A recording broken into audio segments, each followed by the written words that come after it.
तुम्ही मला कधीपर्यंत करणार सांगा, मी स्वतः येतो. मला माझ्या नावाने FIR द्यायची. हा, मग तुम्ही प्रक्रिया पूर्ण झाल्यानंतर सांगा.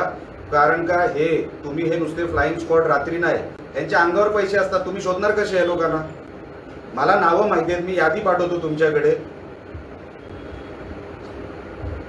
मी जर त्यांना रस्त्यात पकडलं साहेब, लक्षात घ्या, लॉ अँड ऑर्डरचा प्रश्न होणार.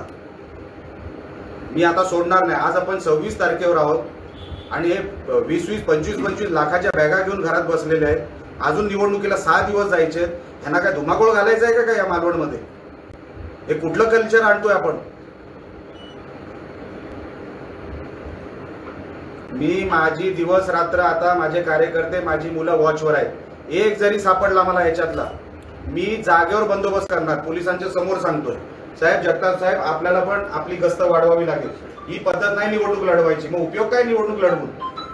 ही अशी निवडणूक लढवायची? आज आपण 26 तारखेवर आहोत. यांचं कालपासून सन्माननीय रवींद्र चव्हाण साहेब इकडे आले.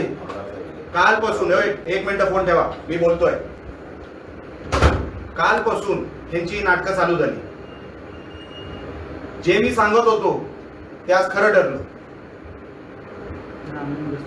गस्त वाढून नाही, तुम्ही ह्याचा बंदोबस्त काय, तुम्ही ह्यांना जर बंदोबस्त केला ना तर त्या भीतीपोटी दुसरं कोण हिंमत करणार नाही. 25-25 लाख रुपये, मला माहितीये रूट कसा आला, कोण कसा. हा म्हणतो धंद्यातला. बघा ऍटिट्यूड बघा, त्याला अजूनही वाटतंय की तो सुटणार आहे म्हणून. त्याचा ऍटिट्यूड बघा, तो मोबाईलवर कंटिन्यू मेसेज करतोय कोणाला तरी. मेसेज नाही